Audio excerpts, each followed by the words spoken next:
Call the Benicia Unified School District Board meeting for April 4th to order. We will begin with our Pledge of Allegiance, so if everyone would please stand.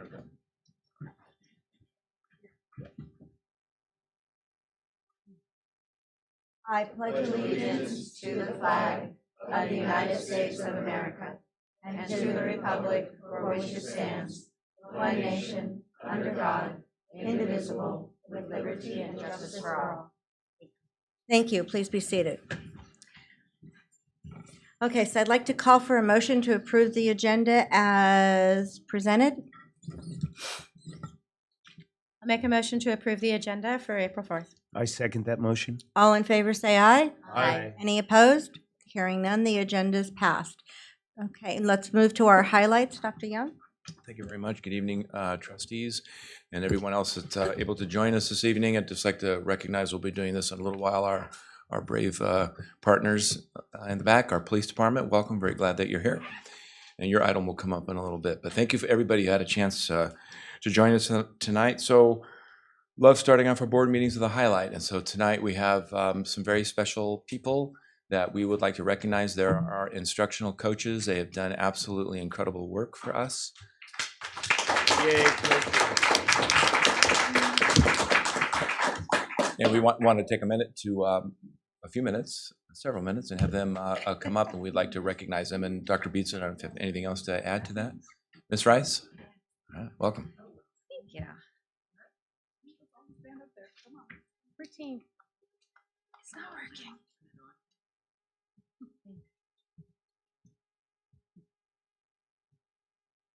Thank you.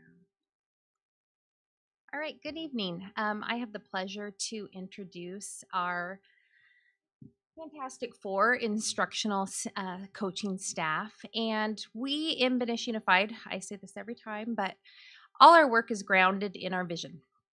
And with our vision, where all students achieve at their highest potential in an engaging, inspiring, and challenging learning environment, we discuss that as our instructional coaching team. And this team really dug deep into how could we support that work with our lens. And we came up with our coaching mission to foster a collaborative culture that encourages PK through 12 growth for students and educators throughout our district. And the team I have here is Alberto Barcenas, also known as Mr. B, Lisa Golson, Colleen Leong, and Deborah Campbell. And in Benicia Unified, we follow a student-centered coaching model. So when the coaches meet with our teachers, they start with deciding what they're going to focus on with the lens through the students. And they work together planning, they identify barriers and what they can do differently. They do things such as co-teaching and reflecting, and then at the very end, looking at the beginning student work and the ending progress to see where to go next. Throughout the district, many teachers were served, both in a formal coaching cycle, which would be a 4 to 6 week coaching session with that student-centered goal leading the work, or an informal coaching cycle, which it could be anything from working with a teacher to develop working with math games, just one lesson in particular, or something on integrating technology into the classroom. A new focus this year was really having a lens on how do we support our new teachers in BUSD. So this year, our coaches began the year working with all new teachers in some capacity in Benicia Unified, starting with offering a new teacher boot camp in the summer before school started to help get them familiar with the different curriculums and helping them just get acclimated to Benicia Unified.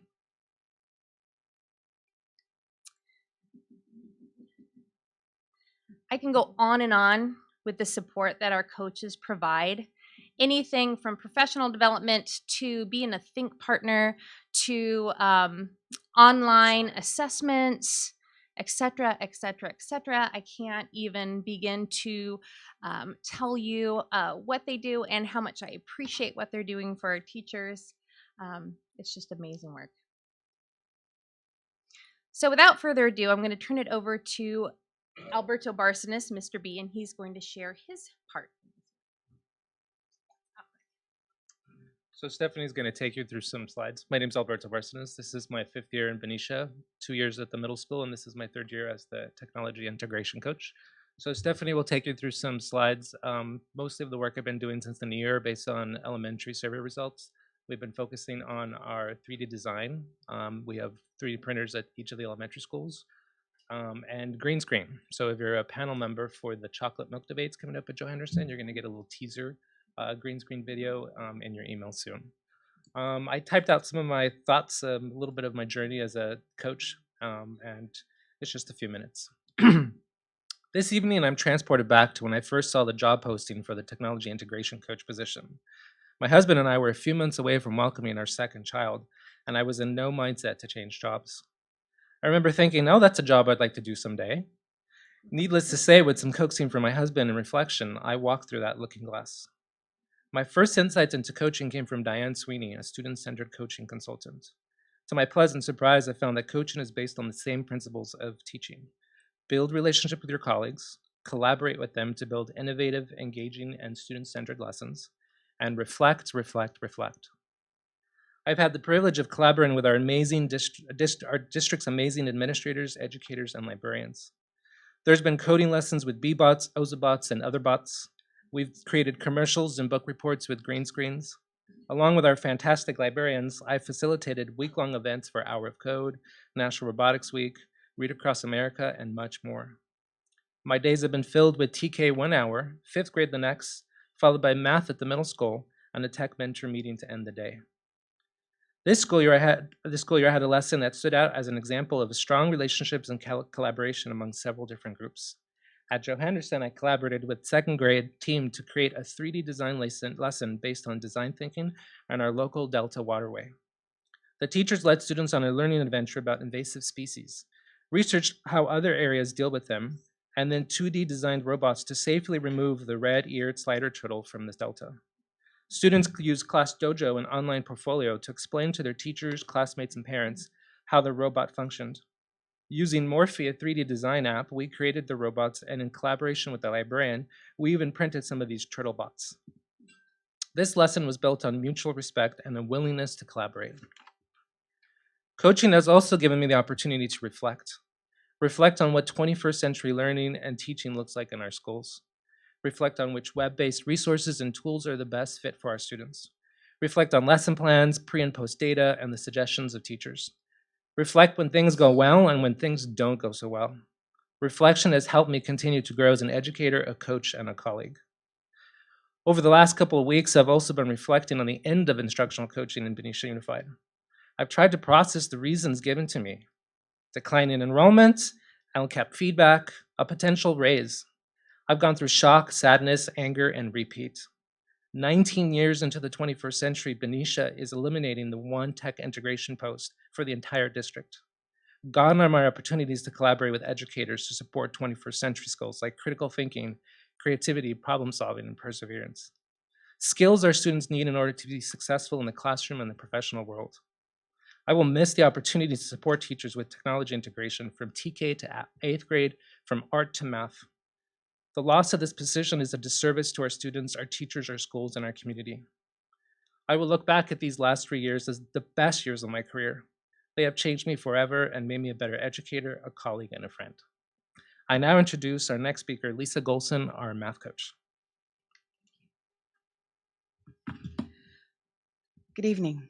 Thank you very much for the opportunity to serve our community in BUSD. It has been, as Abalcha said, the most amazing experience. I am a better teacher, a better person. In every way, my life has been enriched. I have really enjoyed walking into our elementary classrooms this last year and seeing the joy of mathematics. The joy of mathematics that is there every single day. Collecting data as I go along, because I'm a data head, I can't help it. Seeing the growth that's going on, much to the surprise of everyone, because we're having so much fun. the opportunity to really support teachers in their journey to support their students has been probably my greatest privilege this year. Anytime a teacher had something they wanted to try, it's like, yeah, bring it on, let's go for it. So that has been one of the highlights of the whole experience. The other thing that I really wanted to highlight tonight was just the opportunity to work on BUSD as a unified district. I started teaching in LA Unified. That was my first experience, my first few years of teaching. When I finally, after a winding path, ended up here, I thought, oh, this is such a small community. How could they possibly have the same feelings of closed doors and emptiness and separate? I was a little surprised that I found it here as well. And I've really enjoyed the opportunity this year of not just bringing my expertise into the room, which is small compared to what I do bring. I bring the expertise of every single teacher I've ever visited. Today, I was in a classroom and I walked in and I said, I got to do this lesson yesterday. Let me show you what we learned together. And to have that opportunity and to be able to foster that kind of sharing and caring for each other in this community has been the best thing that could happen to myself and to the other teachers that I work with. I hope that that work continues as we leave. Thank you. Introducing Colleen. Hi, hello, I'm Colleen Leong. I just wanted to take a minute to let you know how grateful I am for the opportunities that I've had as an instructional coach in Benicia. I'm thinking back to the first staff meeting where I introduced myself as a coach, and I actually told the staff that I felt I was a learning partner and would collaborate with them throughout the year, and I was excited to do so. And I feel that 2 years later, I still feel that same excitement in collaboration, because I feel that's where the real learning and growth happens. In fact, I just wanted to highlight an example of some collaboration with a Joe Henderson colleague and friend, Miss Martin, who is here today to support us. She reached out at the beginning of the year. She wanted to just learn more about student-led conferences and student goal setting. And she was a little bit nervous. She said, I have second grade. I'm not sure that they're able to handle that. And I looked at her and I said, we love a challenge. Let's do it. So we worked together we collaborated, and through trial and error and some more trial and error, and we finally had some success, and we were really proud and pleased with that success. We decided to develop a model where students could showcase their learning as well as their goal setting and reflection. And we thought, what better way to do that through a digital platform that they could share with parents. So we thought we would share just one example of that. Here's Layla. She is a second grade student who's reflecting on her goals. A struggling student.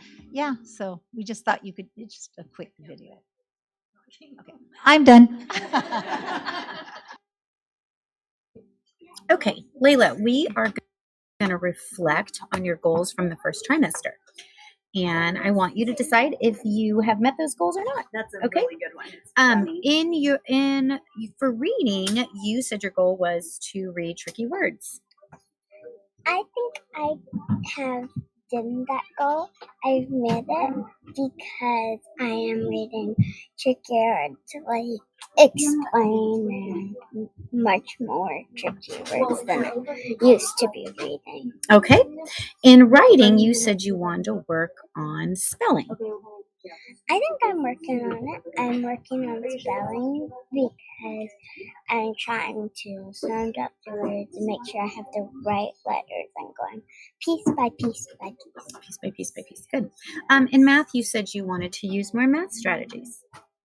I think I haven't met it quite yet. Okay. Because I feel like I'm only comfortable with one math strategy, which is perfect. Okay, you're only comfortable with one. Okay. Can you tell me something you've had the most fun with this trimester? I think the most fun with I had is getting to learn even more math strategies because I can use some of these math strategies for when I get stuck on something. I love that idea. So, right, yes. And just briefly, that was shared with parents. The first trimester, of course, you meet with every parent, and that was a student-led conference. But the second trimester, you don't have that opportunity. So this was a way for parents to see a conference happening where students led it, and then the parents were then invited to comment and reflect in their own way, and it was pretty successful. So we were excited. Anyway, I'd like to introduce Deborah Campbell, literacy coach. Come on up.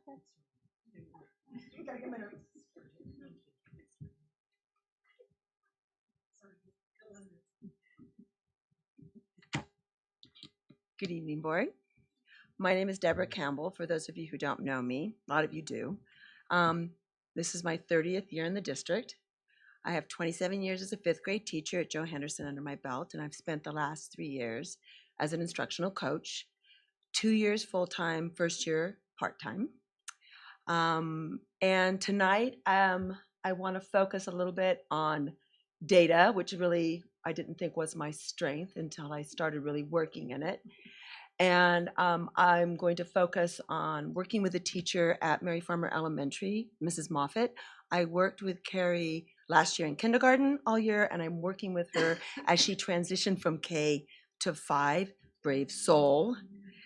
But they're really a lot alike.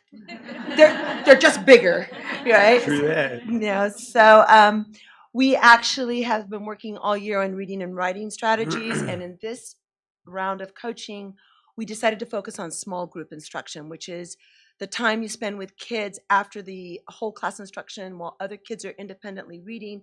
You're working with groups that are no more than 4 in size. So Carrie and I decided we would do this during our social units issues unit, and we decided we would give a pre-assessment and assess it, look at the results, and then determine what kids we would work with and under what learning progression or what area we would work with.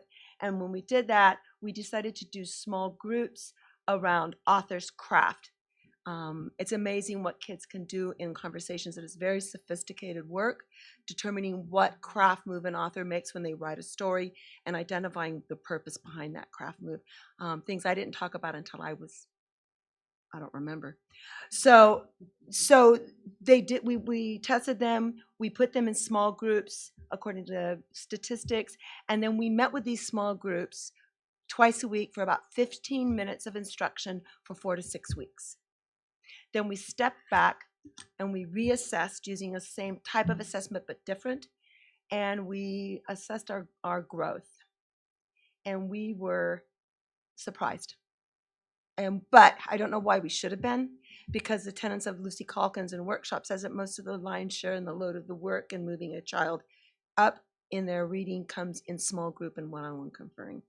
And we really did see some growth. I mean, from looking at from the small groups pre-assessment, and when you look at the assessment, 1, we do not have grades in 5th grade, so 1 is basic or below basic, 2 is basic, 3 is proficient, and 4 is above proficient. So when you look at the pre-assessment of the small group of 14 students, 71% of our students were below proficient when we pre-assess them. When we post-assess them 4 to 6 weeks later, 57% of our students were at or above proficient. I get goosebumps. But the work is so the work together, I think the support from the coaches and then our work together gave us confidence, both me and Carrie, to do the small group work and to look at it in a very specific and detailed way. We did the same thing with compare and contrast. You would think that compare and contrast would be an easy topic for students to do, but it is not. And in this instance, they are comparing across 2 texts, looking at social issues and how authors address the same social issue, the same and differently in different texts. Again, the small group, 100% of our small group students were below proficient when we started. When we came out, 75% of our students were proficient. So the small group instruction works. And I have to say that coaching really enables small group instruction to take place in classrooms. So with that said, I'd like to take a moment here and talk to you directly about the tough decisions you have had to make around coaching. I see it from a broad perspective. I was union president, I was on the bargaining team, and now I'm a coach in the trenches, and I understand where the decisions are being made from. I'd like to offer you just a little piece of advice for your future. Please don't forget about coaching. Budgets come and budgets go. Money comes when you least expect it. Keep your eyes and your heart open to putting coaching back into the classroom. And do it however. Don't do it this way, do it a different way, but get your teachers the support they need for twofold. The biggest thing is you have a good decade of people rolling out of here, baby boomers rolling out on retirement. You have lots of new teachers coming in. This curriculum is excellent. It's rich. It changes students and it changes teachers, but it is not easy. And it's unique to Benicia in this area. We need to support our new teachers, and we need to support our ongoing teachers at all levels. So please consider coaching when you come back to the LCAP decisions you make for the 2021 years or 1920 years that you're looking at. I'm going to be sorry not to be here for that. But in closing, I want to drop some data on you. In 27 years of teaching, I had 810 students in my room. In 3 years of coaching, I have reached over 875 students in the district. Multiply that by 4, it's a weighty number. So coaching makes an impact, I believe. And I want to thank you for the opportunity. These last 3 years of being a coach, it is the highlight of my career. And I am glad to be retiring with that experience behind me. Thank you very much.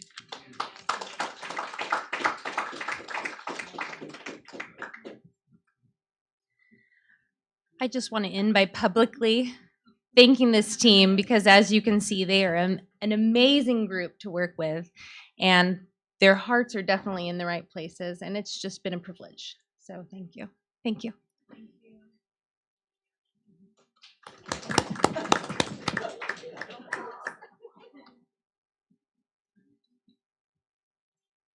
I just want to say, as I have toured, especially our elementary schools, and especially the younger, newer teachers have greatly appreciated and had tons of positive things to say about our coaches. And I know the decision, I know why it was made, I know the recommendations outside of choices, but just thank you from my heart. I know why you guys were, coaches, why you guys chose to be coaches, and just the job that you guys have done for our students and for our community. Just thank you. I'd also like to say thank you. I know you guys are amazing instructors. You're amazing educators and people. I have seen some of you in the classroom in action.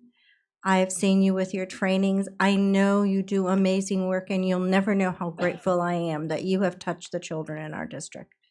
So I want to say thank you for all the work you've done.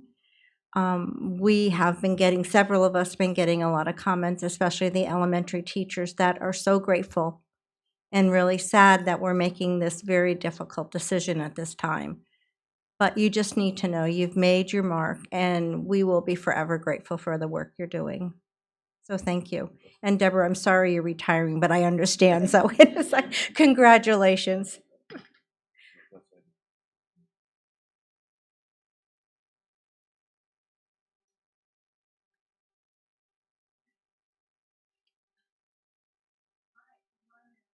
On to our student reports. Ladies? Hello, my name is Ashlyn Smith. I'm Benicia High School's ASB Vice President. And I'm Amanda Jari, and I'm Benicia High School's ASB President. And we just have a report on a few things that are going on right now. So last week was March Madness. At lunch, students from all grades competed through a bracket to win the ultimate title of March Madness champions.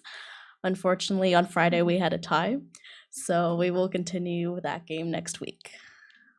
Also last week was Cancer Awareness Week, where each day students dressed up in a different color in awareness for a specific cancer. For instance, last Wednesday, students wore pink in awareness for breast cancer. And this week was our first annual Panther Passport Week.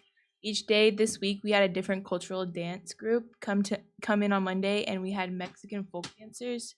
Tuesday was Hawaiian, Wednesday was Filipino, and today was Brazilian martial artists at Access, followed by henna, free samples, and music at lunch.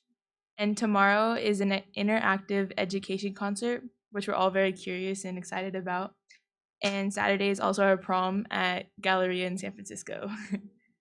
And right after spring break, we're gonna host our student staff basketball game on April 24th. Time, huh? How exciting. All right, and now we'd like to hear from our superintendent. Well done, you guys. I had a chance to attend some of the music events at the high school, and they were incredible. Tomorrow is going to be an amazing day between 1 and 3 that this organization coming in, as you were saying, and students had an opportunity to help set up for that. There'll be a number of bands. Maybe Mr. Starkweather will sit in. And they're also going to donate. He's a professional musician. This group is going to donate recording stuff to us. So it's really very powerful. So if you have a chance to visit it, please do. A couple other quick items. Mr. Thompson and I presented at the Presbyterian and Heritage Church. I think it was this week, and we talked about, Ms. Zeta, you were there. We talked about gun safety, and they invited us to come over. We talked about safety in general, and it was an honor to be there. It was an important topic, and I just really want to tip my hat to Mr. Thompson. He did a great job, very well informed. Talked about our safety plans and how we update them, and how we try to make it a safe place. And again, highlighted our relationship with the police. Chief Upson was there, articulate as always, and it's always fun to present with him and talk about our partnership together. A couple of other items. BMS student Maya Chakravarti is headed to the State Science Fair. It was the first time ever for us, I heard. So Yay for us. big deal. So congratulations to her. I'm sure she'll represent us well. Had my BTA site rep meeting this week and continued to do those. Helpful, great group, good insights, keeping the dialogue going along there. So that was very good. Liberty is going through their WASC accreditation program as the high school did, and I just want to tip my hat to Miss Lewis and her team, doing an awesome job. Their plan is all together, and the visitation starts on Sunday. They'll come and they'll talk to the kids, staff, and parents, I think from 1 to 2, and then from 2 to 3, if you can make it, it's a reception, and then they will be visiting us for a few days during the week. So we're confident in the effort that they put together there, so we're looking forward to that. The calendar committee met this week. Dr. Gill met with that group, and it looks like they're with the union representatives, and they're taking a look at 2 calendar options, and I believe they'll take it out to the association for consideration and vote, correct? Most probably 2 or 1. We are not 100% sure. We're going back and forth on that. Going back and forth, all right, but they did meet and they looked at some good options. And their calendar is for 2021 and 22 school year. Okay, very good. And board meetings not far from over, but I just wanted to wish everybody a wonderful spring break. So we're heading into it, and we've got 1 more week. And then when you have that time, I hope you have time to rest and rejuvenate and be with friends and family, because it's important. So you can come back rejuvenated and get ready to be with the kids. And I just loved watching the teachers in the audience, your faces when you were talking about coaching and when you were talking about kids. You had that look of she's got a heart for kids, and as your superintendent, thank you for that. It's very sincere and it's real and it's meaningful. Thanks. And I Miss Martin, I was over in Henderson today, and she introduced me to the little girl. So we had a chance to talk, and she's just adorable, and so good work to all of you. Thank you. Thanks. Okay, thank you. Do we have any board reports? I'll start. Okay. So a couple weeks ago, since I won't go back too far in history, but somebody across the room from me signed some papers to go to somewhere. Amanda, since you weren't at the last meeting, I couldn't pick on you and show your picture up there. Oh, What, that's right. what papers did you sign and where are you going? Well, I signed my NLI to play softball at University of Hawaii. So she's going to go play softball for them. So congrats on that. That was a fun day.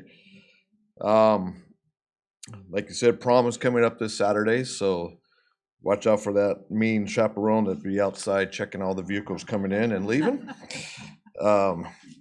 May 4th, our teen center is having their fundraiser, and it's Kyle Highland Teen Center website, and I can send a link or email me, and I can send you the information on that. It's 70s theme and live band. It's Beatles. Yeah, more. Yeah. You want to go just to see Mr. Wing's outfit? I gave her. We got a preview. You got a preview at the special meeting last week, whenever it was. Anyways, it's always a great time to go to their fundraisers, and this one's one of their bigger ones. So that's all I have. Okay, thank you. Mrs. A, did you have anything? Yeah, just briefly, just one. I attended yesterday the Great Lakes musical performance at the Matthew Turner Elementary School. Oh my gosh. They were incredible, those kids. And it was a learning, you learned so much about that area that the Great Lakes is in, as well as they were performing these musical numbers and dancing and choreography. And I don't know how they put this all together. The teacher that actually has been writing these for so many years, I've heard, is now retiring. They kind of did This Is Your Life at the end, and had teachers that had retired that she worked with come back to say, good luck. And it was a great performance. So if you didn't get it this year, go next year if you can, because it was really fun. So that's it. Nothing? Okay. Well, I was also there yesterday for that. But I have to say, it was a really toss-up. The kids were amazing, but the teacher performance was amazing. So it was really hard to decide, but they were so entertaining. Though I was there this morning at 9 o'clock, and I will tell you, they were all looking tired. So, and I can't understand why. I mean, with the energy that they were using, it was incredible. There is one thing I wanted to share, and I know it was something that when I was with Mrs. Zeta on our way to Sacramento for Lunch Action Day, she asked me to remind everybody about the Benicia Refinery website. So I did bring that back today. One of the committees I sit on is the CAP committee, which is between Vallejo, the city, Benicia and the Vallejo, thank you, and the district. So we work together as a team, and the primary focus is safety. So one of the websites they have put up is the air monitoring website, so that in fact you can get on that website if you want to at any time get up and check the air quality or the air emissions that are going out from the refinery. So it is www.BeniciaRefineryAirMonitors.org. So that is the website that you can use. Okay, and with that, that's all I have to report this evening. Any other comments? Okay, then we're going to move on. Now we can entertain some comments from members of the public. Ladies, yes. Thank you. Get some rest before the prom and enjoy your time. Okay. Thank you so much, everyone.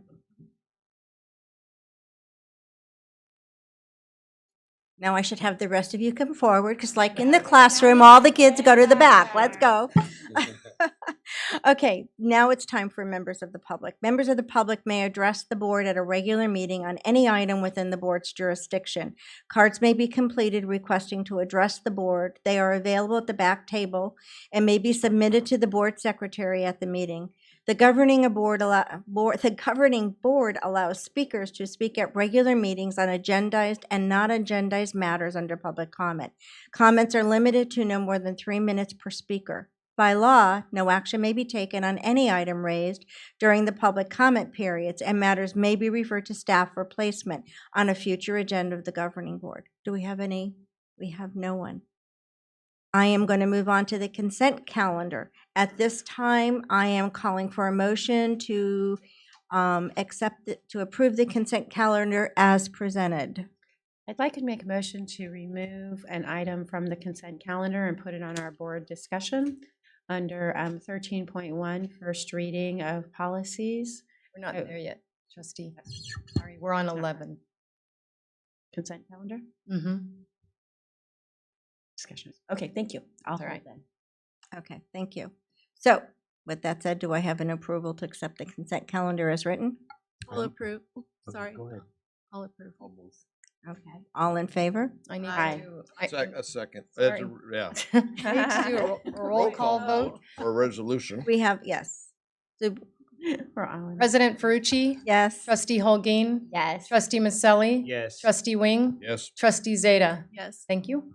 Okay, so now we'll go on down to 12, which is non-consent items. So this is consideration and approval of the Student Resource Officer's contract for 2019 through 2021. Thank you. We're bringing that to you this evening for your full approval. This is a contract we entered into some years ago, and it's part of this important, positive, really wonderful partnership with the Benicia Police Department. Essentially, the amount that you see there, I think it's $150,000, and it really, I think it pays for one officer, but we always have two. I mean, they're always there. They're at the middle school, they're at the high school, they're at the elementaries, or over here. So they're wonderful, and that partnership with them is really, really important to us in general. And I think, in the light of the world we live in today, one of the things I notice is when I hang out at the schools, the kids come up to the officers at all grade levels and just chat with them. And I think having that relationship with the police department is an important one. And we're lucky to have really, really wonderful officers. Since you're back there smiling, did you have anything you wanted to add to your work or how things are going? Well, they're coming up. I do like to say, I love that our SRO officers, and especially when you see them downtown or at any of the outside of school functions, kids are constantly coming up to the SROs and talking with them. And this is, it's more than just protection because you got a uniformed officer on campus. It is a relationship that's being built in our community starting with their young kids. And I've seen several times over the years where young adults are causing issues. A police officer rolls up and one of the kids goes, "You were my SRO officer," and the whole situation, which could have turned bad, all of a sudden it's relationship talking, and just I'm glad that we have you guys, and thank you.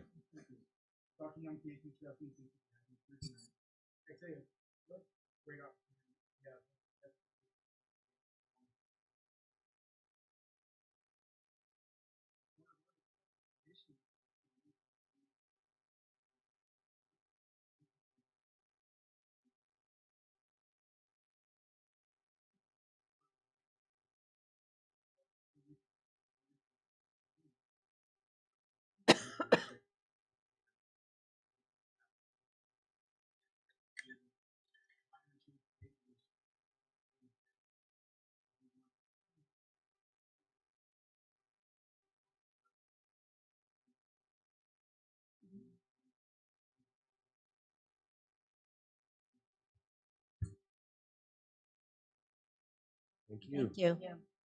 Okay. Do we have any comments or questions by any members of the board? I have a question. The $150,000 is for one police officer, correct? I thought that the city provided one and then we paid for one. Yeah, it's basically one half of two police officers, so the equivalent of one Okay. And position. has that dollar amount changed over the last number of years? No, We're not seeing, it's the same contract number. Okay. That answered my question. Thank you. Okay. Any other comments or questions? Again, I would just like to add thank you for your service. Yes, Really thank have you. appreciated all the work.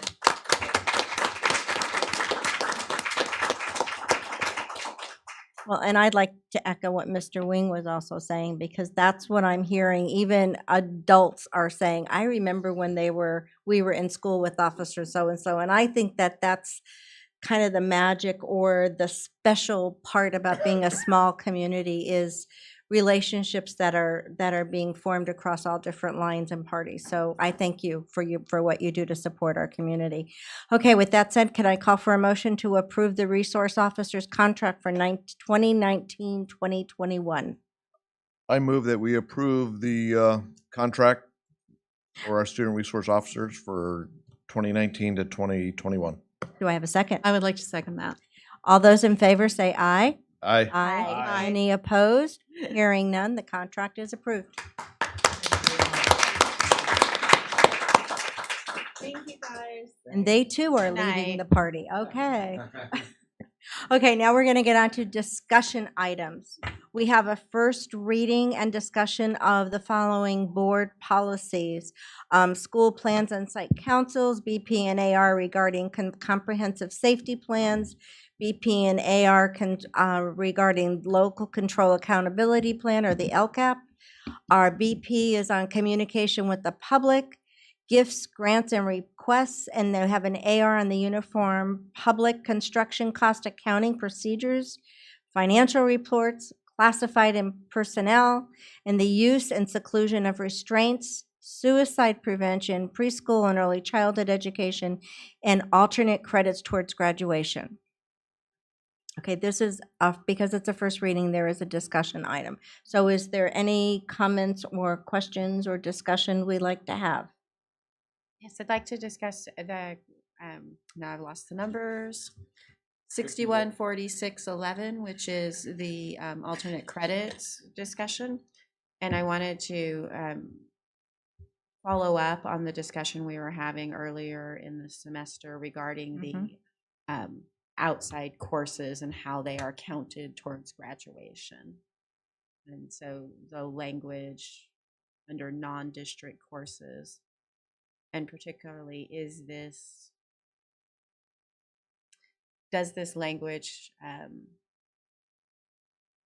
answer the concern about how credits are counted and how courses are taken outside? Yes. Of high school? Yeah, it did. And when we looked at it, we really didn't make substantive changes to it. We added some language at the beginning of it that we borrowed, I think, from the San Ramon School District. We thought added just a little bit more clarity around the process, but it's the same opportunity that we've afforded students, that if they want to take classes outside, they can do that, but they just have to go through the process, meet with their counselor, then it goes to the principal, then it gets approved, and then we look at the courses where they're taking to make sure that it meets our criteria. But they do have that to their avail, and yeah, so it just cleans it up. But it wasn't any big substantive changes to it.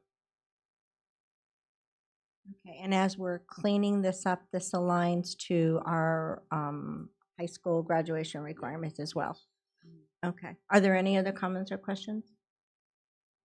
Okay, being this is just a discussion item, we're not voting on this. This is just an opportunity to have a discussion on the policies. So we can read them more closely if we like, and they will be back at our next board meeting for approval. And then on 514152, Oh, I'm sorry, suicide Stace. prevention. Yeah, within that policy also requires a regular review of our policy, and so we were talking about when that might be added to our schedule for review, and updating of our ID cards, and so figuring out when that might be added to our practice as well. We'll follow up. We'll follow up and then get that information back to the trustees. Thank you. Thank you. Any other questions? Okay, thank you. All right, I'm going to move on to 13.2, which is a report and discussion from maintenance and operations. Mr. Reha, you going to key up your team? Great. Yeah, we have our Director of Maintenance, Alfredo Romero, with us tonight, and he has a great presentation for you. Thank you. Good evening. If you don't know me, my name is Alfredo Romero. I'm the Director of Maintenance and Operations. If you don't know me, I always dress like this.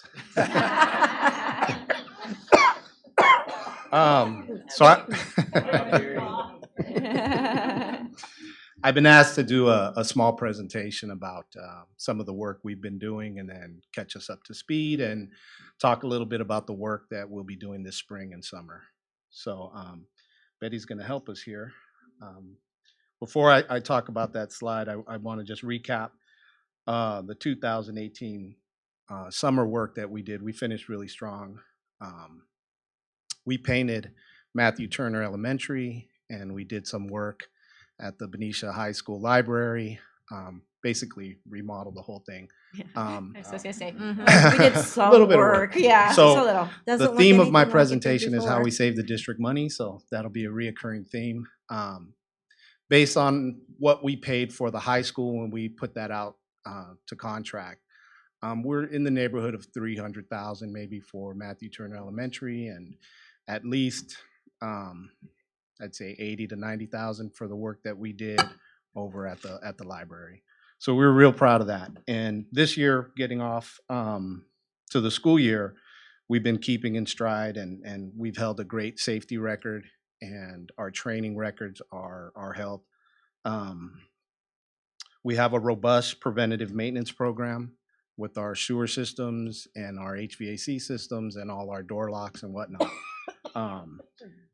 I'll begin with the slides now. This first picture is Mary Farmer Elementary School, where the Benicia Tree Foundation, Stephen Goes, reached out and asked for an Arbor Day. We basically planted over 50 trees at 3 different elementary schools. The grounds department was able to dig the holes for them. The administration at the site found volunteers, students were engaged. We had special visitors, as you can see in one of the, he's not here now, but so it was a great couple of days that we did this. One of the days was in the rain, and Mel up at Henderson pushed through. She was out there with her rain gear and digging in the mud and making sure these trees were all done. So it was a lot of dedication and a great event. Next slide. There we go. So this is a weather station we put up for science teacher Miss Tuttle over at the middle school. So I'm showing this picture or this project because, you know, we try to do our best to cater to our teachers. Ms. Tuttle did the right thing. She went to the administration and asked if this was a good project. And Damien approached me, and we looked around for the best spot for this weather station, and coincidentally, it was right above her class. She's there holding the iPad that gets all the up-to-date readings from this weather station, and the kids were really happy and excited about this. That smiling face is Edwin Martinez. He's started here as a groundskeeper and has moved up to a maintenance technician now. He's obviously really happy. So that was a great project. This one, Dig It. If you know anything about me, I like to roll up my sleeves and get dirty. That's who I am. And my guys love it too. So here's the first slide. The first picture on the left is a tree that we removed from the front of the middle school. And we relocated that tree to Mary Farmer Elementary. Being that the bond projects are going to start over there, we didn't want to see that tree get cut down or anything. So that was done by our grounds department. That strapping young guy in the middle there, a backhoe operator. Yeah, we had a problem, a reoccurring issue at the high school with some sewer lines. And it got to a point where on our records, we started seeing this happen over and over. So it came to a point where we're basically spinning our wheels here, wasting our time. So we dug it up and we made the repair. We put in a couple of access points, a couple of clean outs for the future. And we probably saved the district, I would say, at least $10,000 in doing the work ourselves. And just about the same amount of money there with that last picture on the right is we're digging up some failed water valves that were leaking and ineffective. So the crew gets together. The good news is, for me, we have a grounds department, we have a maintenance department, and when a project like this comes up, everybody pitches in and does their part. We have electricians in there digging holes and doing whatnot. So, Gary, you could join us anytime you'd like. Yeah. I want to talk to you a little bit about the safety we try to present here for the district. That first picture is the lock block. We've installed those in every classroom. door throughout the district, and it's a real simple product. Hats off to Mary Farmer Safety Committee that found that product for us. We were going around looking at a bunch of different options and piloting them, and this was really the best fit from an economy standpoint and from an installation. And what it does is you put it near the door, a teacher gets there, and rather than unlocking the door stays locked, she opens the door, slides the lock block over, and it keeps the door ajar. And in the event of an emergency or a lockdown or situation, she can easily, or they can easily push it back, the door is locked and closed and secured. So that's a really great invention somebody made. I hope they make $1 trillion on it, really. The other picture is a CPR kit that all of our maintenance guys carry around, myself included. We're always out and about. We get trained biannually by our nurse, Terry Dean. She certifies us. And this is just a little kit so that in the event of emergency, there have been some close calls with us, a few of my guys and myself, on the verge of performing CPR. This would just secure us if somebody's bleeding or whatnot, that they would be safe themselves and be able to perform CPR if needed. These are gas line and water main line repairs pictures. We recently contracted out to do a survey of our entire natural gas lines. And the good and bad is they did find some serious leaks. They were classified as a class 1 leaks, and we were able to repair them in-house ourselves. We didn't know about them prior to this survey.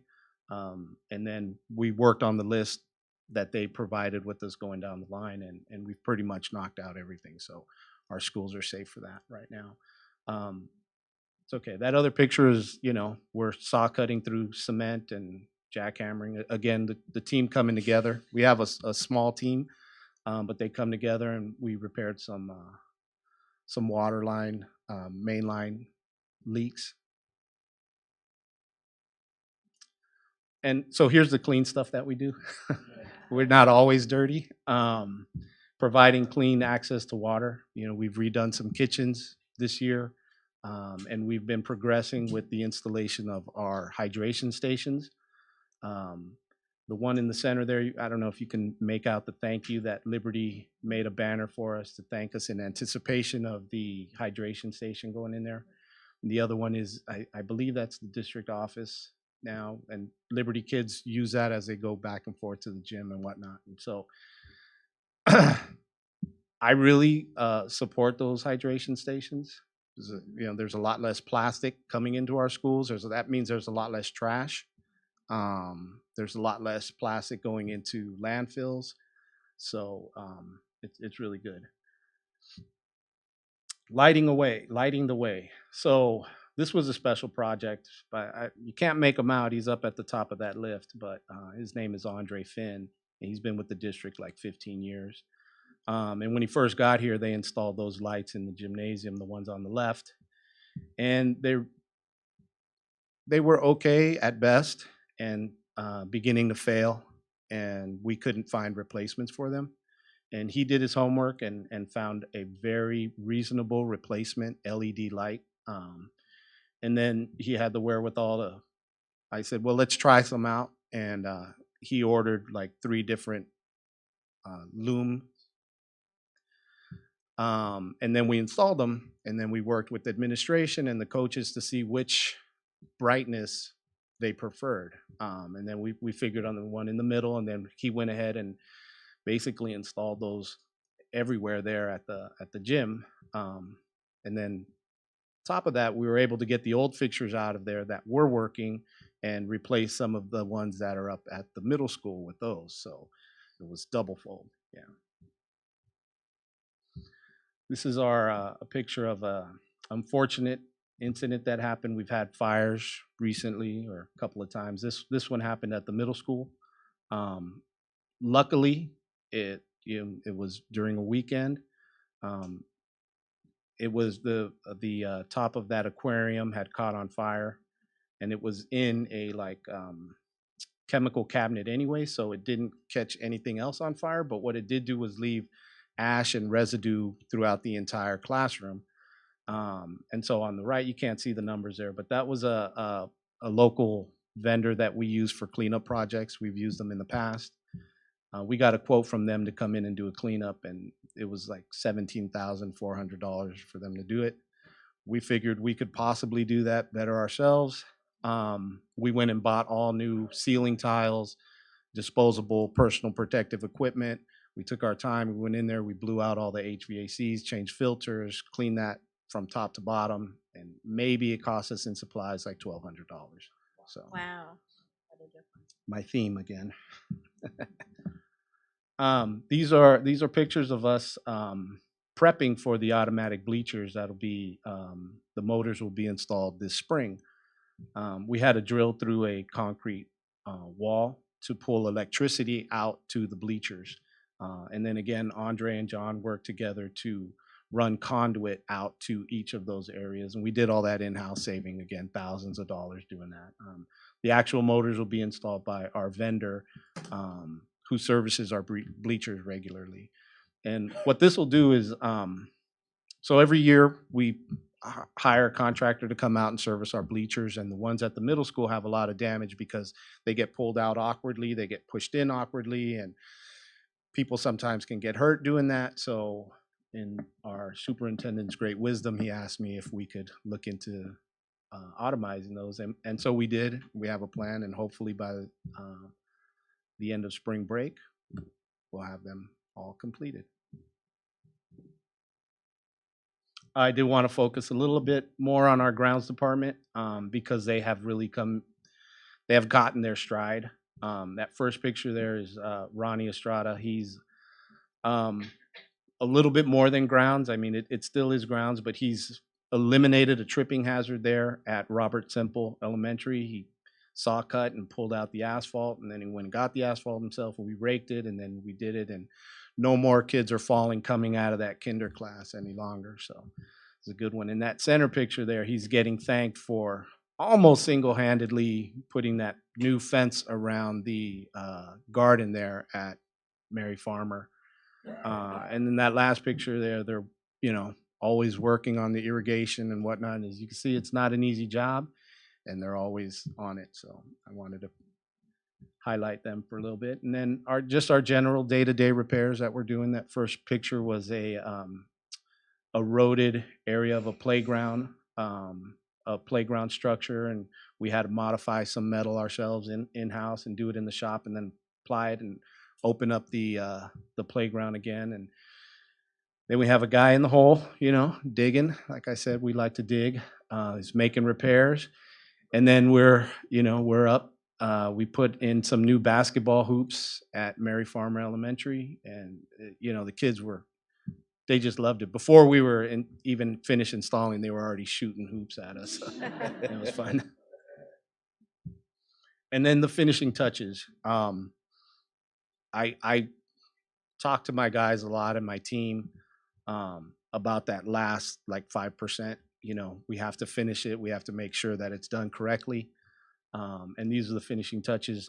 We have a technician who started as a custodian, and then she moved to grounds, and now she's a maintenance technician, and she's very talented. In that first picture there, she did a pour in place coating of the kitchen counter at Mary Farmer, which we were getting dinged by the county every year when they would come in and do their inspection. This is cracked. It's could hold bacteria and whatnot.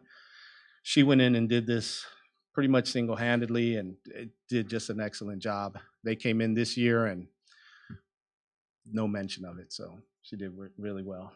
Those are the guys hanging the banner for the high school that the high school purchased. And then the last frame, they did have a grand opening of the library, and there were a few items that were on the punch list that didn't get addressed, but again, we put the finishing touches on that. It's a new door now. It's ADA accessible. The high school went ahead and ordered a sign, and we installed it for them. And so now we can lay that one to rest and move on to the next. All right. Any questions? I got a couple questions. Oh, boy.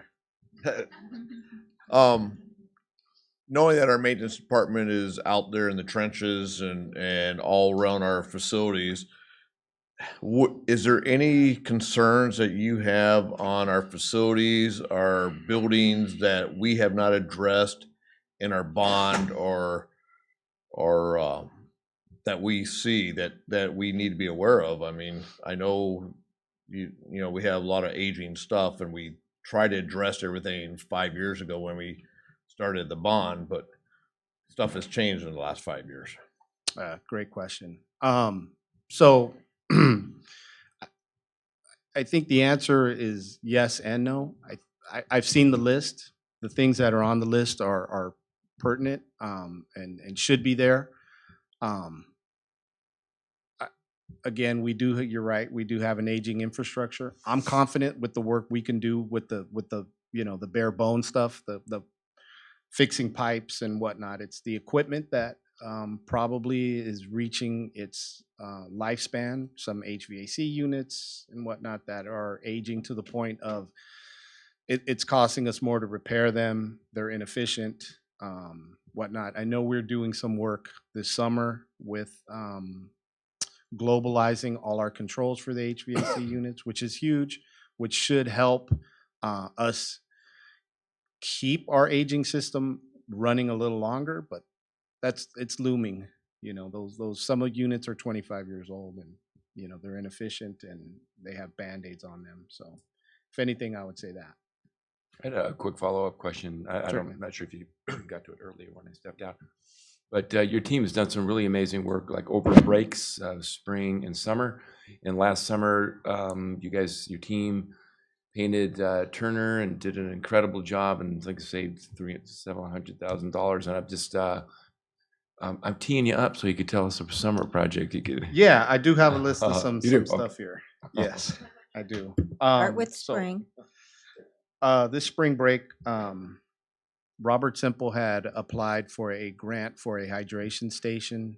And so we went ahead and ordered that. We get reimbursement. They're not the only school that did that. So it's been, there have been a few schools that do that. And so we're going to work this spring break to install that. We have ongoing water leaks at the high school. We're working in collaboration with the city, the water department. They're going to come out and do some leak detection service for us. And hopefully we'll be able to at least get in front of those leaks. They're costing us a whole bunch of money and they're hard to find. And so hopefully with their work this spring break, we'll have a better idea of where to focus. We have a ramp repair that we're going to do at Mary Farmer, heading to the bridge, the walk bridge that goes across to the park there. There's some stairs and it's not accessible with folks in a wheelchair or whatnot. So we're gonna take care of that. And then just really the work that we do, our custodians take advantage of that time and change light bulbs and can re-wax the MP room and whatnot, do a deep clean in a restroom that is, has problems or whatnot. It's their opportunity to do that. I will usually hold some kind of training session for them, catch them up to speed, either of bloodborne pathogens, lifting, the proper lifting techniques and whatnot. So we'll pick one of those days and do that, and buy those guys lunch to keep them happy. Yeah. So I was the culprit for asking for this report. But one of the reasons I've seen you in the mud and the water pipes when they're breaking. I've seen it. But one of the things I wanted to bring to the attention of the public is you have worked on a lot of our jobs and our sites that were things that we had originally talked about doing with bond money. And in fact, that you've done it through your maintenance funds. And when we were going into the bond, we went for $49 million for our community. And we talked about the idea of adding to that money and having that money increase because we have a very talented maintenance department and they can do some of the work themselves. We have grants and other options for us to access that money as well. And Roxanne has been amazing in writing those grants and getting us extra money as well. So the reality is at the end of the day with our bond, which was $49 million, I was just kind of doing a mental sketch. So what I'm thinking is we're really giving our community at least $60 million worth of repair work and replacement and upgrades to our facilities, because we have been tapping into the other resources that we promised that we would do and continue to do. And hopefully we can find more money. But I I we take have, cash, so. okay, there you go. But I just wanted to bring that up because it was a conversation at one point, and it's like, no, it's not just the $49 million. We have been very diligent, and actually the staff has been very diligent about adding and gathering other funds for us in order to continue to support our sites. Because as we support our facilities, we know better facilities makes the teachers feel safer, makes the kids feel better when they're going to an environment that's positive and clean. So That's very nice of you to say. Thank you. So And thank you. I have to say the support that the maintenance department receives is, you can't buy that anywhere. And so it motivates us, and we're trying to outdo ourselves every time. So thank you for your support. I will ask everyone for a smidgen of patience. Sometimes we're in the middle of digging and something else comes up, and we're going to get to it for sure. It's just, we're like I said, a very small crew, but we're doing a lot. This summer we're working on painting Joe Henderson this summer. We have some more playground repairs and replacements we're working on there at Henderson. We will be coating roofs. We had a very wet winter and a lot of unexpected leaks. We've mapped out roofs that we want to recoat. We have a very good product. We're going to go through this summer, power wash the roofs, and then recoat them in-house again. In working with the bond, I'll be overseeing our tennis courts at the high school and middle school get resurfaced. And then again, working with the bond, we're going to make sure that the HVAC controls goes off without a hitch. And did I mention we'll be slurry sealing and sealing the parking lot and playground at Joe Henderson? So it's in desperate need of it, and we'll get to it this summer for sure. Thank you. Let me ask a safety question, and it's been on the news a lot and stuff. What are we doing for weed abatement or weed control? What product I'm sure we're away from, I don't even remember the name of Roundup. Yeah. So yes, correct. We've eliminated the use of Roundup or any product containing the active ingredient, which is glyphosate. So we've gone away from there, and we've been struggling actually with finding a replacement, a safe replacement. I contacted the city, Theron Jones, who oversees the Parks Department, and he recommended a couple of products that they're using and they're able to control weeds with. We had a little stumbling block in the ordering of that. We the weeds were growing and we couldn't get it in, and our vendor said, hey, try this stuff, really works. So they send us some stuff. When I read the SDS sheet for it, it was probably 10 times more dangerous than glyphosate. So I didn't let my guys do it. And they really wanted to get out there and do it. And I'm like, no, you're not going to put yourselves at risk. We're not going to jeopardize any safety of the students for any weeds. So I sent out an email to all the administrators at the sites letting them know, we know these weeds are a little out of control. We're working on a substitute from what we used to do. So we have received what the city has now, which is Vaseline and I think it's Dimension, and we're going to combine those. That's what they use, and we're going to do a couple of test sites and see how it works for us. And then if it is working for us, then that's what we'll begin to use sparingly. Answer the question? Good. Too much info? All right. Okay. Thank you. Oh, thank you for, I just want to, in closing, thank you so much. The department is not the same since Mr. Romero joined us. They've always done good work now, just in an amazing place. So thanks to you and your team. You're doing a great job. We appreciate you. Keep it up. All right. Thank you. Thank you so much.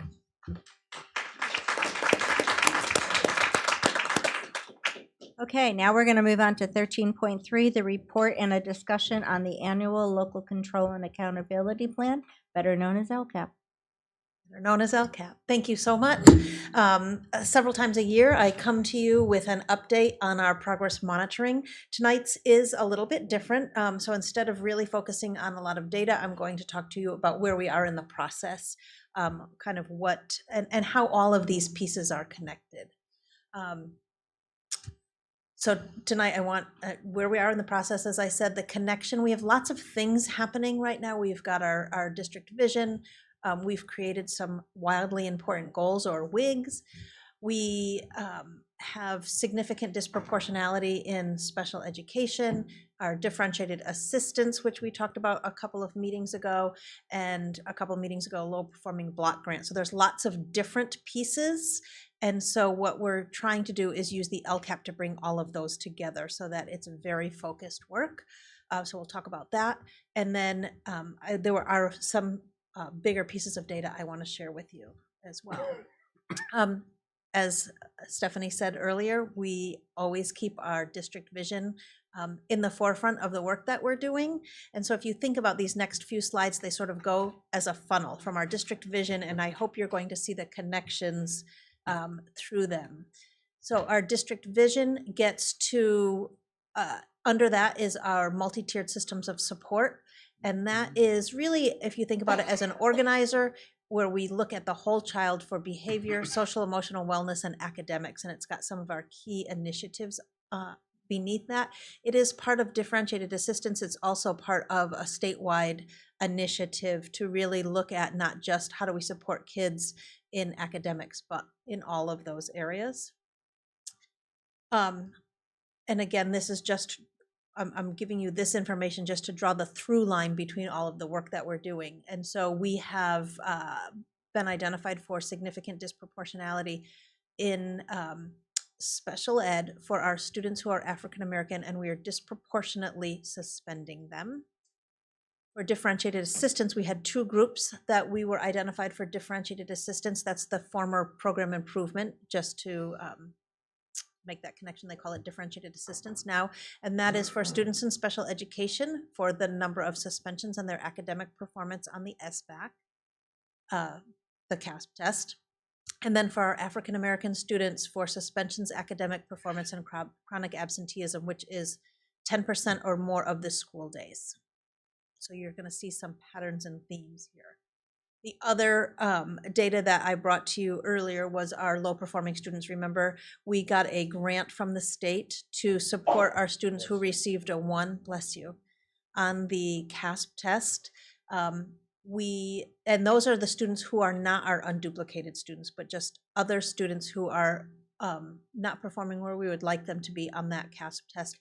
And when we ran the numbers of this, 25% of those students are African American as well. So we're really zoning in on how do we support and close this achievement gap for our students.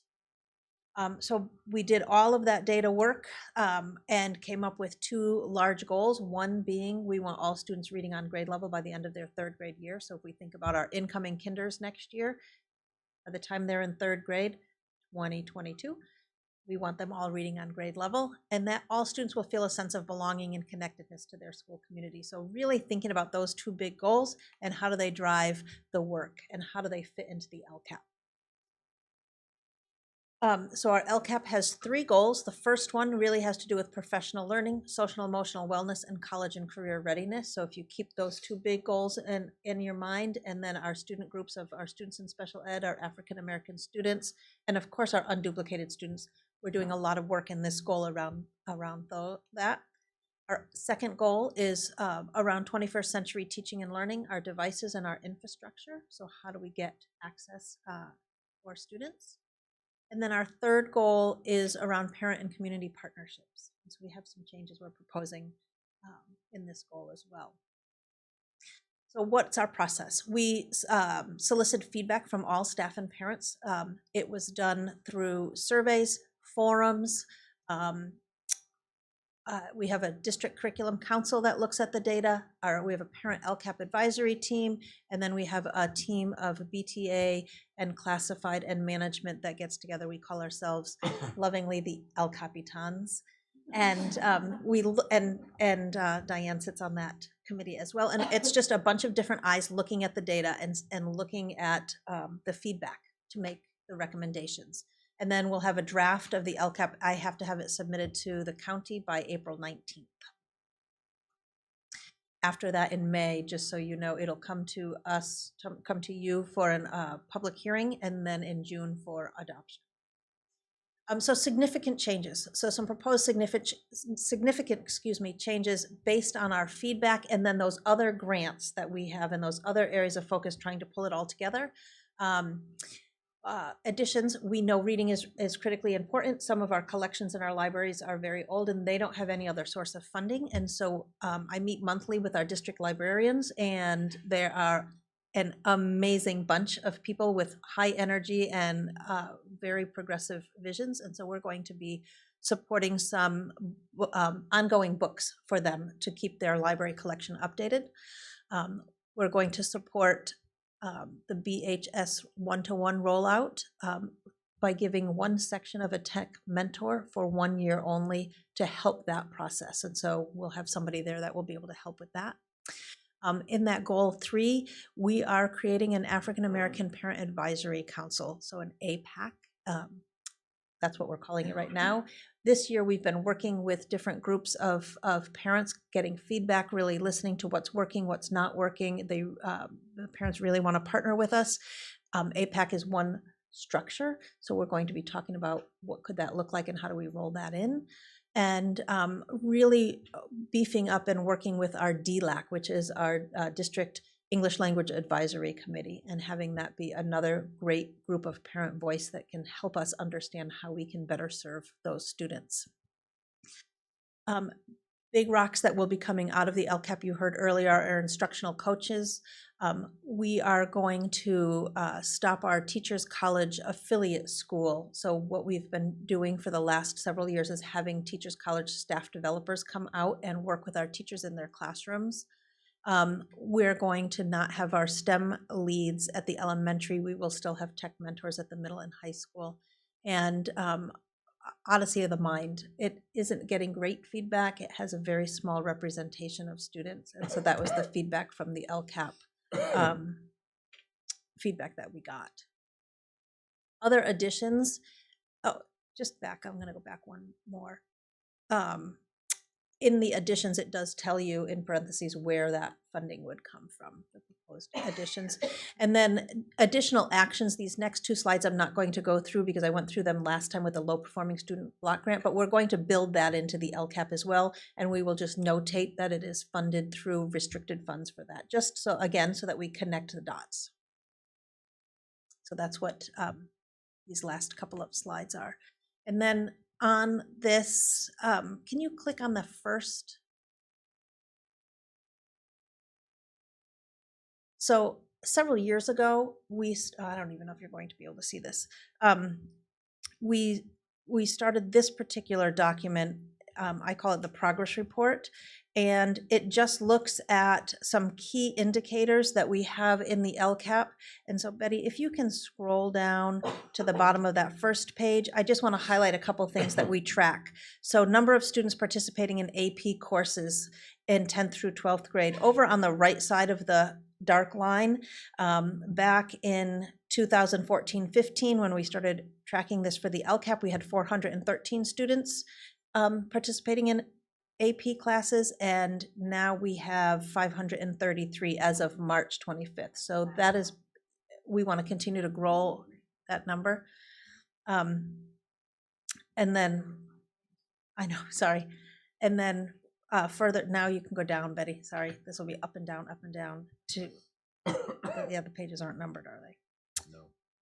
Page 2, decrease in suspensions. That's been another area, and you heard that's been an area that we've been identified in for several places. We were at 3.6%. interim as of March, we were at 2.1%. So it's still an area that we need to continue to focus on, but we're working on that, and we're working with PBIS as a district, which is Positive Behavior Intervention Supports, as a way to address this. And schools are at all different places with that implementation. If you scroll down, there's another one that's percentage of English learners, socioeconomically disadvantaged foster youth. So that's our unduplicated students that are enrolled in AP honors or CTE classes. And so you can see we've gone from 45% to almost 49%. So that's good. Again, we're trying to focus on particular targeted groups of students. And I think the last highlight, Betty, is on the last page if you scroll down. Now up. Sorry. One is on chronic absenteeism, this last one, and this is an area we have to focus on. And this number shifts as we go because it's 10% of the days we've been in school. So the more days we're in school, we're hoping this number changes. So it's not 100% accurate right now, but right now we're at 9.6%, and we only have a couple months of school left. And so that's something that we want to really pay attention to is, you know, what's going on and why are we having so many students absent for 10% or more of the school days. So I just wanted to show you that is filled in some of the data we don't have, but we try to track it along the way. And I think that was it for my presentation, but do you have questions? Yeah, I don't want to stir a hornet's nest or anything, but being in the classroom 25 years now, have we really looked at how well PBIS works? And have we asked the teachers? I think it might be valuable. I don't know if you look in the in the news, there are a lot of districts that this is not a program that works, and it's causing a lot of issues. Visalia is one district, for example, that they're having a really rough time with it, amongst others. And I think you really got to look and say, you know, I get it. I know on the dashboard that discipline is one of the things that you're rated on. I totally get that. But I think that you want to look and say, is the model that we're using something that's actually working? Does it have the backing of the teachers? Do they look at it as a positive deal? My district, Pittsburgh, we have restorative justice, which is something that you have to roll out correctly. And initially it was not rolled out correctly, and there was no concept from the administration to say, are the teachers buying in? And I warned them that you're going to lose people if you don't do it correctly. So the PBIS, I personally would like to see a survey going out to the teachers. Does this model work? Is this something that you guys like? I would be very interested to see how teachers felt about PBIS, because, doing the same thing they do, I've just heard too many things about it, and that is, like I said, with all due respect for the fact that the dashboard has discipline as a part of it. Is this the most effective way to deal with discipline? And again, for me also, because we deal with the same thing in Pittsburgh, and looking at suspensions just as a percentage, which is unfortunate to me. I don't think that discipline component should be in the dashboard, because it doesn't deal with the academic aspect of it. But just to say we have to bring down our suspensions, like I say in my district, are you looking at the suspensions? Are there ones that should not have been suspensions? Are there referrals that should not have been referrals? Can you read the referral form or look at the suspension and say that is something that was wrong, that shouldn't have happened? Because I don't know how much control. I know that PBIS ties in theoretically that you would, with better behavior, you're going to have less. But I would just hate to see us not have a consequence for behavior just because we want lower numbers. Because from a teaching perspective, that makes my job a lot harder. If I'm told whatever happens, you can't suspend or you can't refer, that makes my job a lot harder. And I'm hoping that we are putting forth that message to teachers, because for me, in my at my site, 25 years, if a kid's out of line, I'm going to kick them out.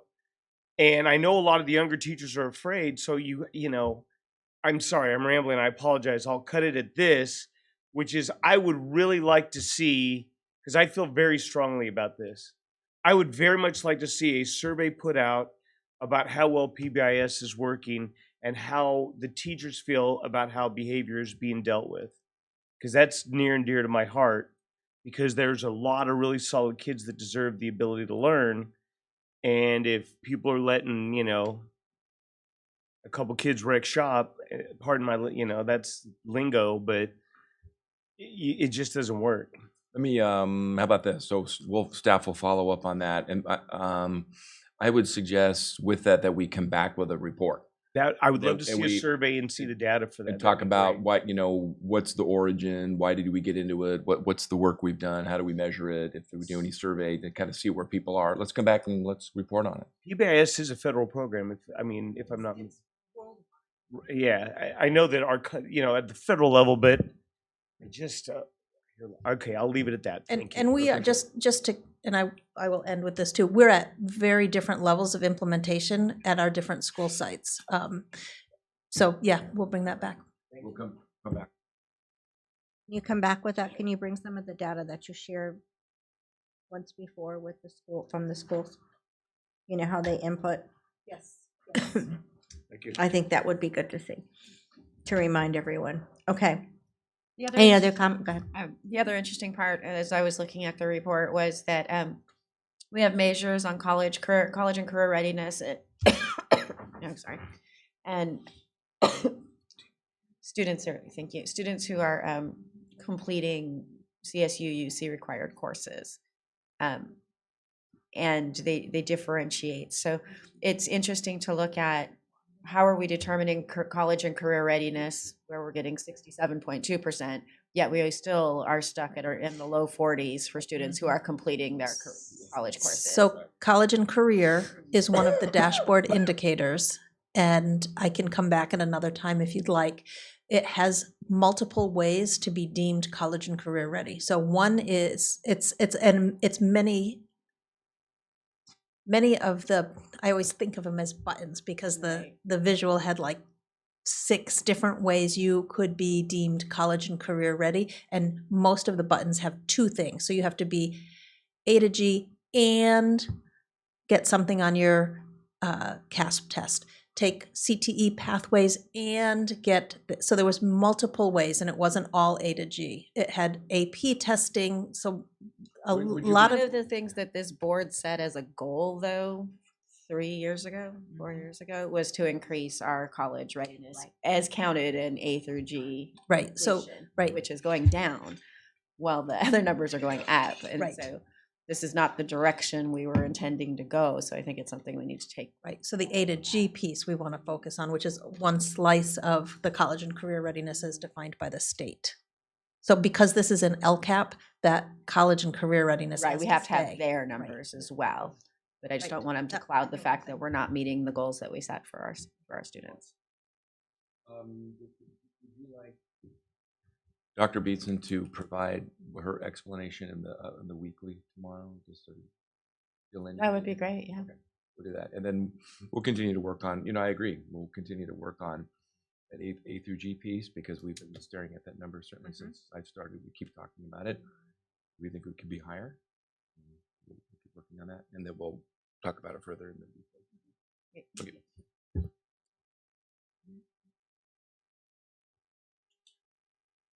Okay, so we're going to come back and have 2 additions or updates. We're going to have a PBIS report, and we're going to have a.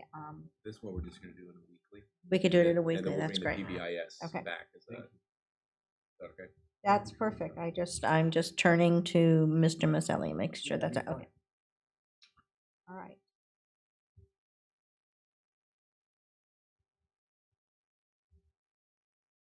Okay, with that said, I am going to move us on to 14.1, which is a discussion for possible action to award a contract for Benicia Middle School Modernization Phase 1. Hooray is right. And as our bond director, Roxanne Egan comes to the podium. So we have 6 items for you tonight. All of them are, we're asking for your action. The first 5 are bids, projects to award to the contractor, and the 6th one is to start the process for our for some funding for one of our fire alarm projects. Right, ask a question. I just being a homeowner, but not much. I asked last time, in terms of the bids, is there a difference in quality of work? You know what I mean? Like between the two different groups, is there a discernible difference in the quality of the final product? Because when you think, I don't know if anybody else thinks, when you automatically think lowest bid, you're like, what does that mean? Yeah. You know what I mean? Yeah, I do. So we, as a district, and part of it is mandated by your money sources. So our bond and also Prop 39 money say you are required to go to public bid. And you also are, unless you have some reason that you can justify and there's certain criteria, you're required to take the low bidder. If you don't feel comfortable with that low bid, you can ask the board to discard all of them and choose to rebid it. We have tried to take steps while still wanting to be competitive to also set up some standards to at least somehow, yes, wean down the group of bidders. So we have what we do call, well, it's pre-qualification of the bidders, and they have to be pre-qualified in order to bid. So things that we look at, and our attorney helped us set up the criteria. But for us, we wanted people that are within 100 miles of Benicia, because we feel like they're going to be more accountable. Plus, it also, you could say, puts money back more into the local economy. It looks at their financials. It looks at if they've ever had a project be called back for surety, meaning they didn't correct things that were required to be. We check resources, their references. And so we actually have, there are contractors that we have said, I'm sorry, you didn't meet our criteria. Some of them because they didn't submit their financials. Yeah. So there's no promise ever, but yeah. Sure. Okay. So if you guys want, I'll start with them. Tim did a pretty good job of it, but I was gonna give you just some line items so you know what we're stepping into on a broad brush, and then we'll just walk through them one by one. So we have, the first item is the middle school modernization phase 1 for the work to be awarded to the general contractor. The second item is the modernization for the award to the modular manufacturer for Benicia Middle School. The third and fourth items are Prop 39 funded projects, which we're pleased to have here with you tonight because that's grant money from Prop 39. We have to be in contract with it prior to the end of June or we lose our monies. So happy to be sooner than later with that. Exactly. There's an incentive. And then the one after that is the high school performing arts building for electrical and lighting upgrades. And then the last one is your approval to let us apply for more grant monies. So the first one, high school modernization for phase 1 for the general contractor. So this is just a reminder of our project scope and the graphics that we've talked about in the past. It'll be new front of school fencing, new concrete work, all of the utilities to support the new buildings, all the pad preparation, entry trellis, security improvements for the entry gates, and it also includes the exterior site furniture. So this project we bid prior and we did not get responsive bidders, so this was a rebid. We got 2 bidders this time. We're pleased to have that. The low bid was $2,242,450,000, and the high bid was $2,339,000. Not much. If awarded, we will look to put the contract in place immediately with the contractor.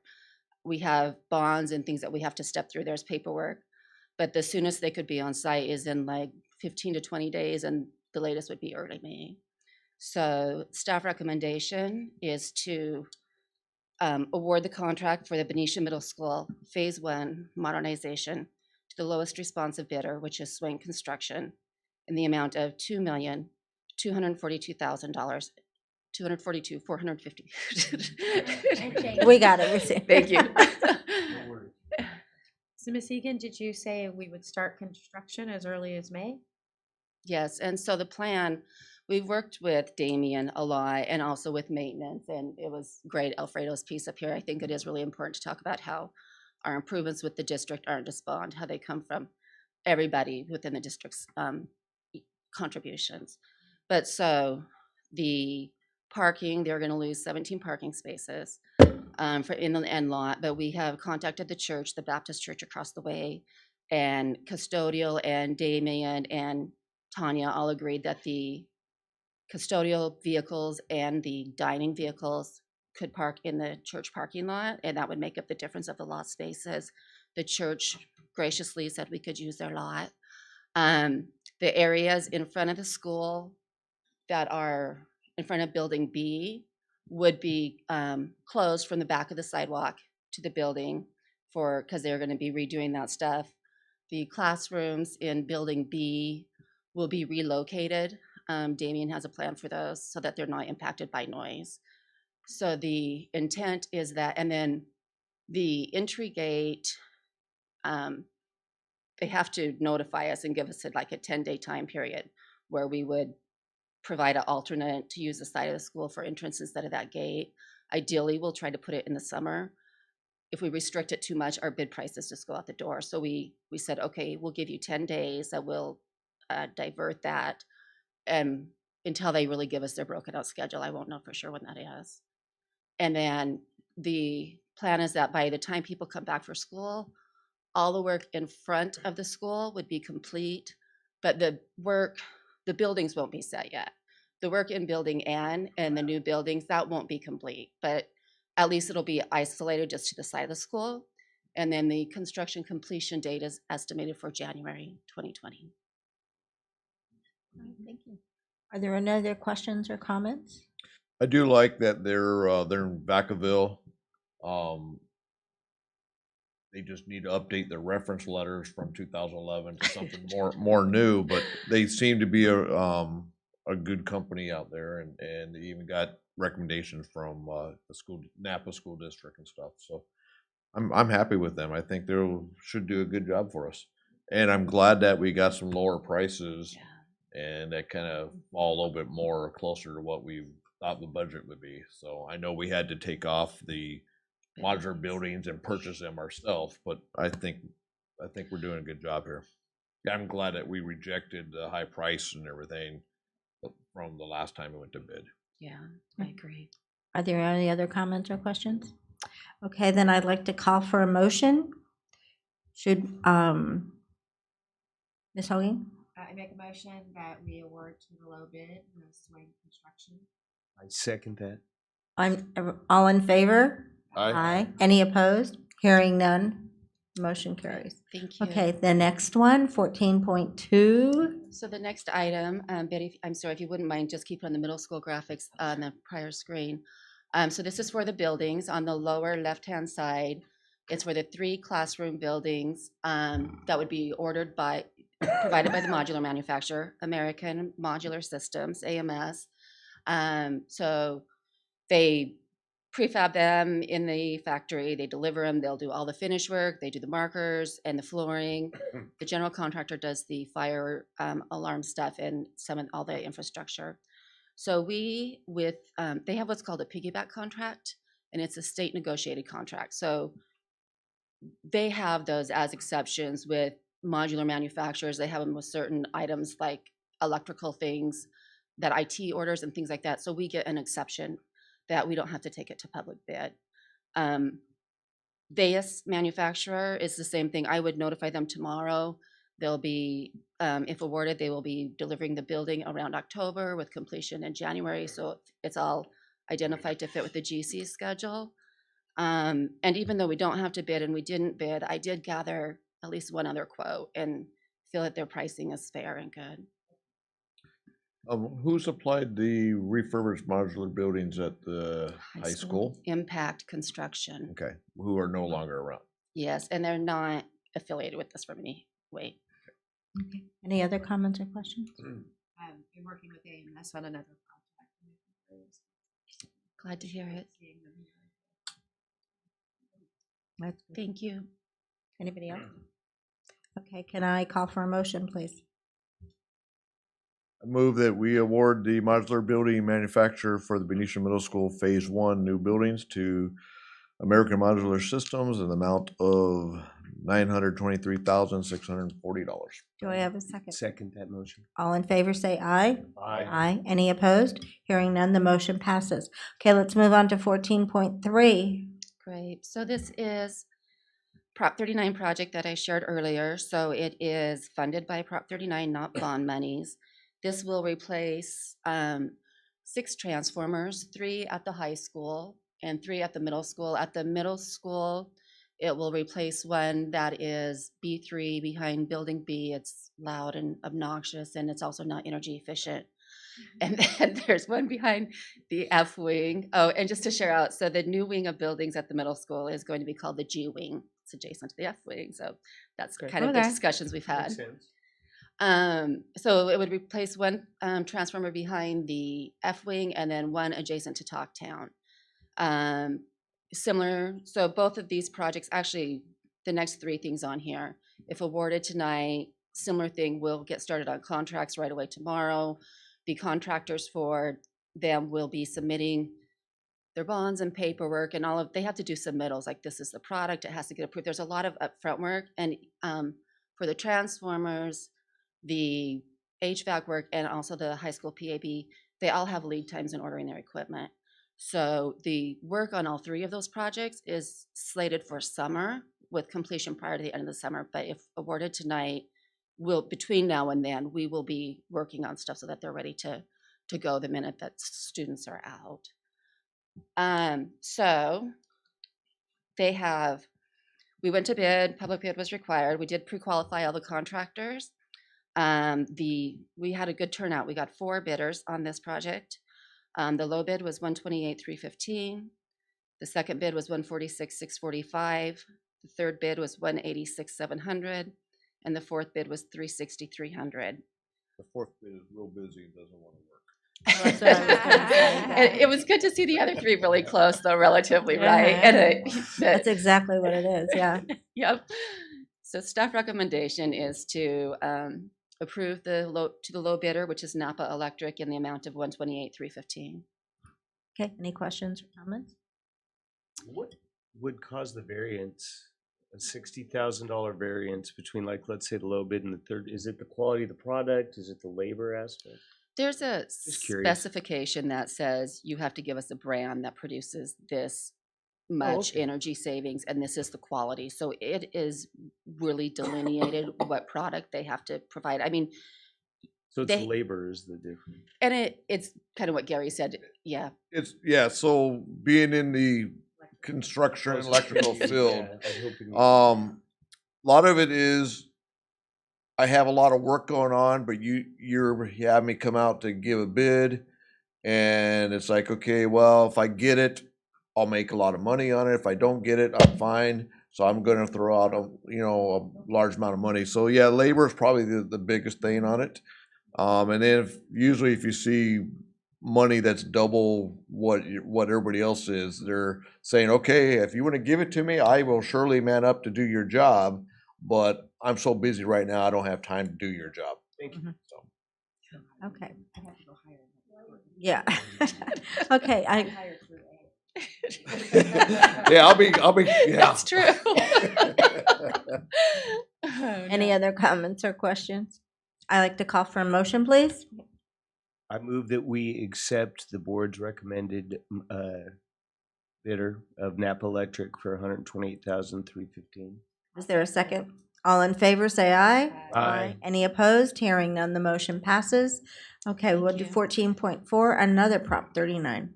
Yep, so the next Prop 39 one is for HVAC thermostat replacement. The scope of this project, do you want to go down like 3 slides? So this is kind of a little bit more. One more. Yeah, they are ugly. These are a picture, and granted, they're not all pulled apart like this, but our existing thermostat controls district-wide are very antiquated. So our Prop 39 monies, we have, these aren't, sexy, exciting projects, but our consultant said, here's things that you have to have energy savings that you're eligible to spend your monies on. And so this was definitely within their recommended things.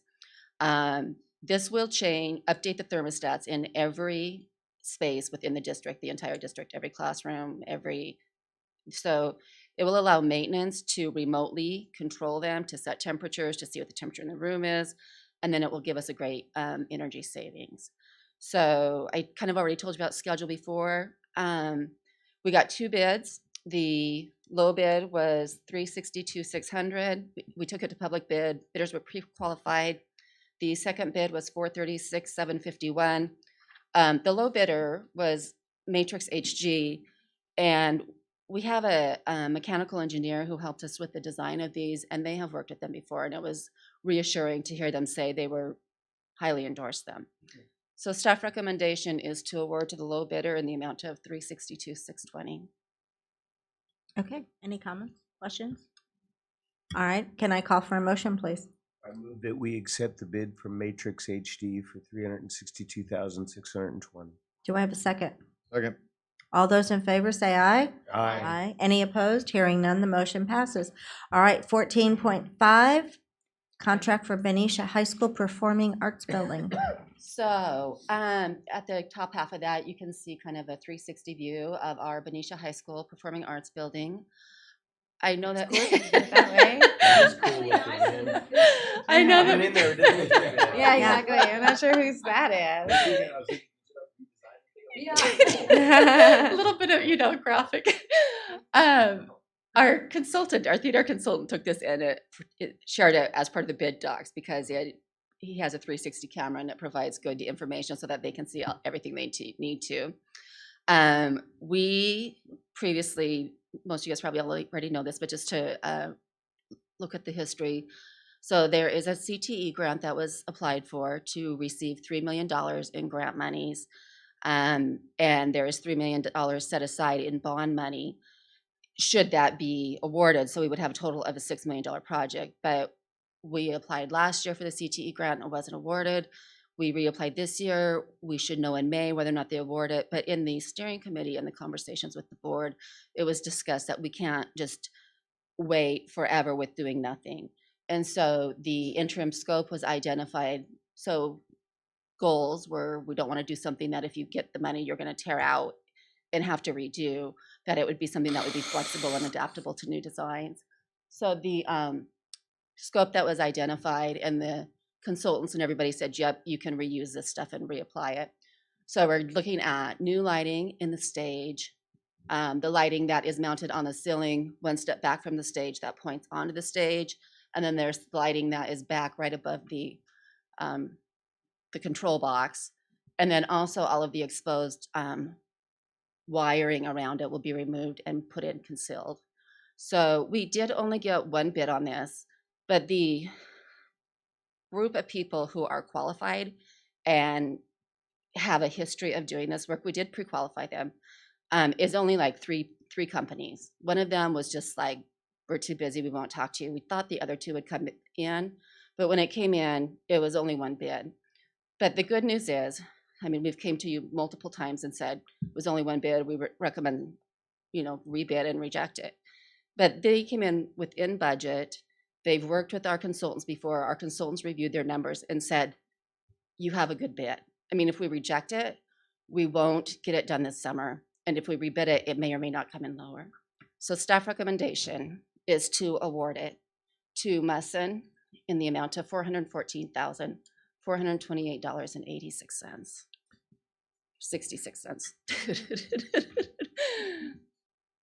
I have a question. Sure. What's wrong with the lighting in there currently? Sure. I don't want to I don't like to just fix things just because it'll look prettier or just do a better job. If it's going to be cost effective down the line and save the district money and putting in a better product, that's where I just am concerned with the. So let me, so our equipment is really outdated.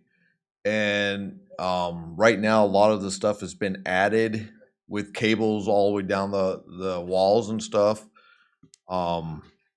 There's a lot of issues with some of the lights and the staging due to, because of its age, there's a fire potential for some of it. And just the controls we're looking at equipment that's 20+ years old on most of it. And then there's the question of safety. Some of them are bolted to the strut across the ceiling. Others are just they're there. That should probably have more safety. Yes. And Munson is a theater company, and we have money in the bond for infrastructure for upgrading the PAB. Anyways, there was it didn't specifically say PAB, but there was infrastructure money for upgrades of electrical and stuff like that was in the bond. So the new fixtures are a lot more energy efficient, and it's all the things Gary said, but also like it'll be a big improvement for their productions. They can remotely adjust them for the different things instead of right now they have to go up on ladders. The stuff we have is so antiquated. It's not.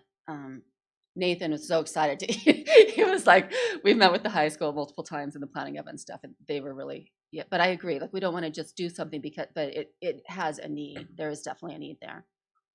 And right now they either people are up there, I'm not gonna say kids, but people are up there on ladders and you won't have room to get a lift up there, trying to do adjustments for the different plays, and it's just, there's a lot of safety concerns on, I'm not worried about a light falling off there, but just the adjustment of the lights or adjusting of the colors or doing all that sort of work.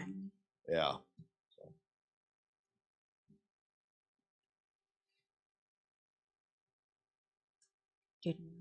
Anybody else?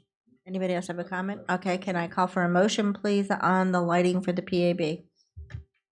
I move that we accept the staff's recommendation toward the contract for the lighting in the PAB. Is there a second? Second. All in favor say aye. Aye. Any opposed?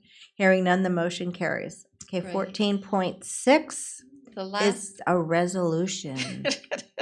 the last item, and I searched for this graphic online today, but so we have made all of these Prop 51 applications to try to get additional grant monies that are eligible only for use with facilities improvements monies.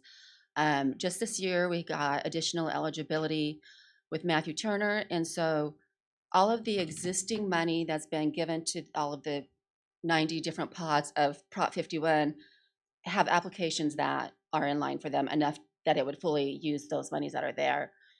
The state routinely, and I don't know if it's 5 years or whatever, will open up and give more money. So you can apply for the future money now, and it puts you higher in line. So this is a resolution that we're asking you to pass to say, yep, go put that application in. So when and if the state does more money, that we're in line. Tangentially, I want to give you a little update on our high school, some of our other Prop 51 applications. So we have one of our applications in is for hardship to try to get some reimbursement for our fire alarm that we did at the high school.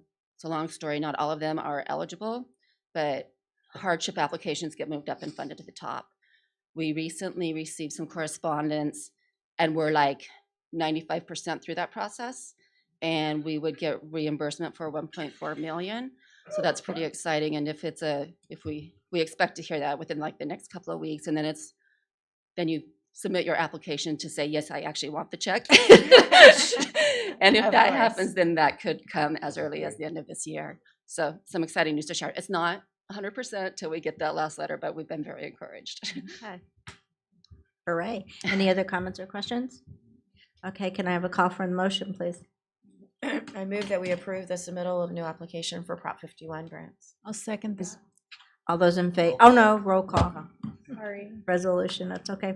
President Ferrucci? Yes. Trustee Holguin? Yes. Trustee Maselli? Yes. Trustee Wing? Yes. Trustee Zeta? Yes. Thank you.